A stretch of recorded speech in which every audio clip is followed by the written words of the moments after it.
This is a base configuration M1 Pro 14-inch MacBook Pro, and I've bought it as my mobile workhorse in 2025. And I'm sure just now a lot of you said, why? And well, that's exactly the question I'm going to answer in this video. So let's get started. It's been just over 4 years since I've switched over to using Apple Silicon full-time in my workflow. At first I started with an M1 Mac Mini, and then I got another higher spec M1 Mac Mini, and then I bought what is still my main editing rig as soon as Apple announced it, which is the M1 Max base configuration of the Mac Studio. This thing has the 10-core M1 Max with 8 performance cores and 2 efficiency cores, 32 gigabytes of RAM, a 24-core GPU, and 512 gigabytes of storage. But obviously, Apple has done a lot since then. We got the M2 chips, we also got the M3 series, which introduced things like hardware-accelerated ray tracing, and we have the recent M3 Ultra and M4 series of chips. So then why on earth did I buy a MacBook Pro powered by the first generation of Apple Silicon, even if it is the M1 Pro? I mean, this thing has obviously been far surpassed by newer chips, right? Well, yes, but there's 2 reasons why I went with this device. The first one is value, and the second is performance. And yes, you heard me right, performance. Back when I bought my M1 Mac Mini, I was kind of in a bind. My main rig was a laptop at the time, and it was specifically the 2015 15-inch Retina MacBook Pro with the Core i9, 32 gigs of RAM, a Radeon Pro 560X GPU, and a terabyte of storage. This thing was a beast and a royal pain in my ass. By the time I bought my Mac Mini, I had already taken this MacBook Pro in for service 5 different times. Most of them were for keyboard issues, but there was also a random I/O board failure, and there was a speaker problem the day I bought the computer. So when I got this thing back from service for the last time, I traded it in on the spot and used that money to buy an upgraded Mac Mini because I was not going to get another laptop until they fixed these problems. But obviously that little backstory doesn't explain the value and performance reasons that I got this laptop. What I told you that for was because it explains why I got into Apple Silicon so early and why I did not go with a laptop but instead a desktop when I did move to it, because Apple's laptops at the time were terrible. Butterfly keyboards, overheating problems, horrible battery life, just not good at all. So with that in mind, let's now dive into the value reason for getting this laptop. If you look around, used examples of these laptops can be found for less than half of their original price of $1999. And thanks to the bonuses that I got at work, I was able to find one of these on sale, and I only paid $160 out of pocket. Now, to be clear, this thing was listed at $840 when I found it, and it was because of my work bonuses that I only had to pay $160 out of pocket. But even at $840, that is under half of what this thing originally cost.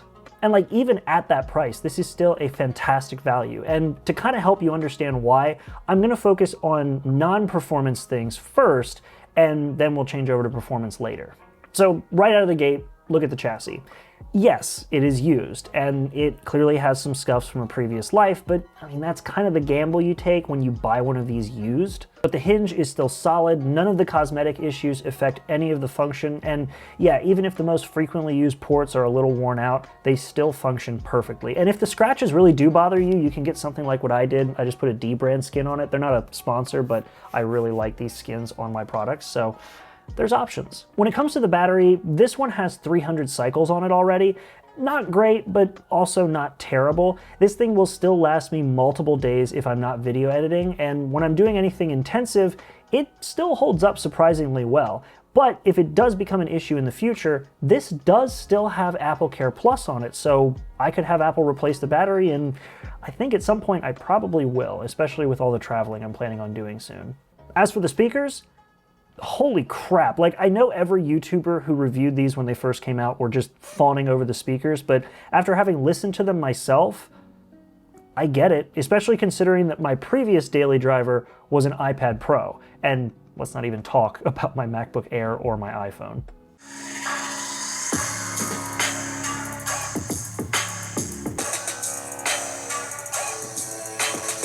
They're clear, they're loud, and they have a surprising amount of bass for laptop speakers. So yeah, every single YouTuber who said that these were fantastic speakers, yeah, they were right. Now what about the screen? Well, like everyone else who's used one of these firsthand has said, it's awesome. I know a lot of people hated on the camera notch when it first came out, myself included, just because I felt like they should have put Face ID up there, but to be completely honest, I stopped noticing the notch after the first few minutes of use, and if you set a dark enough wallpaper, it just vanishes into the toolbar and you don't realize it's there unless you accidentally send your mouse up dead center of the top of the screen. The FaceTime webcam on this is pretty good. It was a big deal that it was 1080p when it first came out because Apple was using just garbage tier beforehand, but now that Apple's introduced things like the center stage capable webcam on the newer models, it still looks fine on here if I'm doing video calls. I wouldn't do recording on it like this too frequently, and as soon as you get into lower light, there is some sort of smoothing algorithm for the face that tries to denoise the whole image, but the microphones themselves, pretty epic.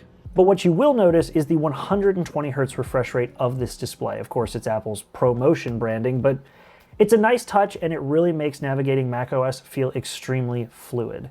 And the colors are absolutely amazing thanks to that micro LED display. The brightness is great for working indoors or outdoors, and I personally never noticed any micro LED blooming even in super dark environments with HDR going, so it's a great display, and courtesy of Apple's calibrations, the color is just spot on. What about ports? Well, it has them. It has all of them. You've got MagSafe, you've got an HDMI port, you've got an SD card reader, and 3 Thunderbolt 4 ports that you can also use as standard USB-C and for charging as well. For me personally, it has all the USB ports I want and currently need, and if I do need any more in the future, USB-C's versatility lets me add more of them through adapters, whereas previously, if you needed anything that wasn't USB-C, you had to have an adapter. I am so glad we are past that now. The port selection on this laptop kind of feels like the best of both worlds, from the port diversity of the 2013 and later Retina MacBook Pros and the USB-C takeover of the later 2018 MacBook Pros. I like this middle ground because I use more USB-C devices now than I use USB-A devices, but if I need a USB-A, I can use an adapter, and I always use HDMI and I always use SD cards. So having those two plus the MagSafe, just a fantastic combination in my opinion. Now last up is the trackpad and the keyboard. The trackpad is as good as ever. Large, responsive, it has a great feel, and it is perfectly placed. Apple has always had what I would consider to be the best trackpads on the market, like leagues above PC competition, and this is no exception. If you've enjoyed any of Apple's Force Touch trackpads, this is going to feel right at home for you. As for the keyboard, which was the biggest problem I had on my previous MacBook Pro, it's finally fixed. Actual function keys replace the, in my case, borderline useless touch bar that actually somehow got burn-in on my old model. And of course, you still have the power button that gives you Touch ID to log in quickly, and a physical escape key, which, yes, I know they had added a physical escape key with the 16-inch model that came out a little after mine, but regardless, I am super happy to have function keys back instead of a touch screen. And the best news of all, at least in my opinion, no more butterfly key switches. I know at some point they switched over to the scissor mechanism again with, I think, the same 16-inch model where they gave you an escape key, but these are so much better. No more dust deaths. They have a great feel, nearly perfect key travel, and frankly, I forgot how much I liked and how much I missed typing on a good laptop keyboard. My work laptop for my other job is a Microsoft Surface, and the keyboard on that is what I considered the second best keyboard that I've ever used on a laptop. It was just behind the 2012 to 2015 era MacBook Pro keyboards. But that Surface laptop has now been moved down to third place, replaced by this new MacBook Pro keyboard. Like, I cannot understate how hesitant I was to get another Apple laptop. I'm so glad that they actually listened to criticism and fixed a problem that really should have never existed in the first place, but yes, no more butterfly keys. We have a proper keyboard again. But the reason why I mention all of these things first without talking about performance is because everything I just mentioned is still being used in the newer MacBook Pros with a handful of little upgrades here and there to things like the display.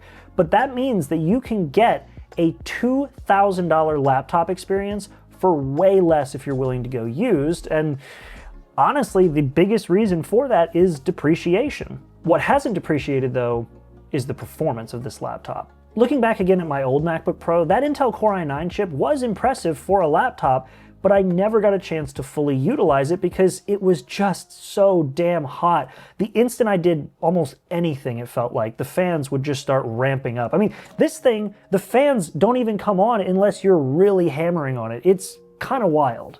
And like, as soon as you even thought about doing heavy lifting on that laptop, you could watch the battery just drain insanely fast. Now jump ahead to when the M1 chips came out, especially the M1 Pro and the M1 Max. These things were a quantum leap over the Intel Macs they were replacing, and in a way, it kind of didn't even seem real. Like, I know Apple didn't use the most descriptive charts, but they were claiming double the performance with up to 70% less power draw. That was absolutely insane. And like, in my personal experience, at least in synthetic benchmarks, the double performance with significantly less power draw claim was actually correct. And yes, before anybody comments, I know synthetic benchmarks don't paint a full picture of performance, but when it's numbers this far apart, it still paints a pretty clear picture. The M1 Pro MacBook Pro pulled in 10,300 points, and the i9 MacBook Pro only pulled in 5,000. Damn. And that's not even counting the power draw, because when I used to run Geekbench on my old laptop, I could hear the fans ramp up instantly. And when I ran it on this one, the fans didn't even kick on until the very end, and they almost turned off immediately after. Wild. But what I actually use these laptops for is video editing and rendering on the go.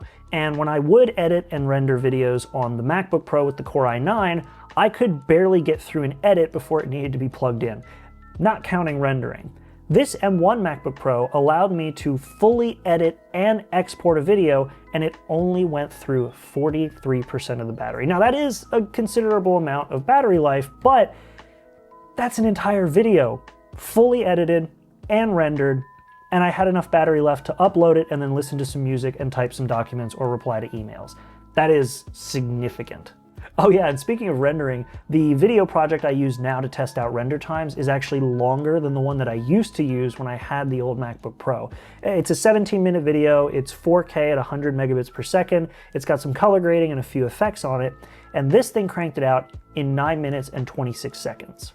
The 10-minute 4K video at 60 megabits per second with some color grading and effects that I used to use was rendered out in 9 minutes and 18 seconds on the old MacBook Pro.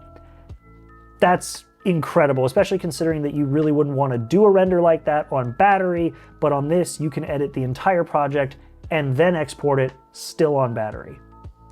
Fantastic. Oh, and just for giggles, I actually ran the same 17-minute project through the Mac Studio just to get a fresh render time, and this thing was able to crank it out in 5 minutes and 39 seconds, which means that I only lose about 3 to 4 minutes of render time when I go from a desktop plugged into the wall to a laptop running on battery. That is really good news considering that I'm going to be doing quite a few edits on the go in the next few months. And just to keep piling on to how much better this laptop is than the old Intel one, I wrote this script over the course of 2 days and only used 20% of the total battery in 2 days, going from typing to standby to research to typing to standby. 2 days! 20% of the battery was used. And that's on a used battery. Now I wonder what it's going to be like when I get this battery replaced with a fresh one. Regardless, this thing is still a kick-ass laptop for pretty much everything I need. And like, here's the thing. While Apple Silicon chips have definitely made notable improvements here and there, the initial leap from Intel to M1 was so massive, especially for me, that Macs went from barely meeting my most extreme workflow needs to exceeding all of them at every level, or meeting them when it came to the M1 Mac Mini. And to be honest, my workflow hasn't made any massive leaps in requirements since I moved over to Apple Silicon. So even though there have been improvements to the M chip lineup over the years, I don't really need any of them. The ray tracing is cool, but I don't really need it. The 18 to 20% chip-to-chip power increase doesn't really appeal to me since I came from an Intel laptop to this, and because most of my work leans on video encoders, the only big change that has been made to the integrated video encoder on these chips has been the integration of the AV1 encoder with the M3 chip, and well, guess which codec I don't use. And because of all that, I figured, why spend the cash on features that I don't need when I can save the money and pick up what was and still is what I would consider to be the best do-it-all laptop that Apple has made in a very, very long time. Either way, thank you all so much for watching. I hope you enjoyed it. If you did, leave some comments down below and let me know what you all think. Do you think that this is a good purchase, a bad purchase? Do you have better options? All that stuff, let me know in the comments. And if you enjoyed this video, definitely leave it a like. If you want to see more content like it, definitely make sure to subscribe so you don't miss any videos in the future. And I hope to see you all in the next video. Thank you so much for being here. Don't miss the next video, and have a good one.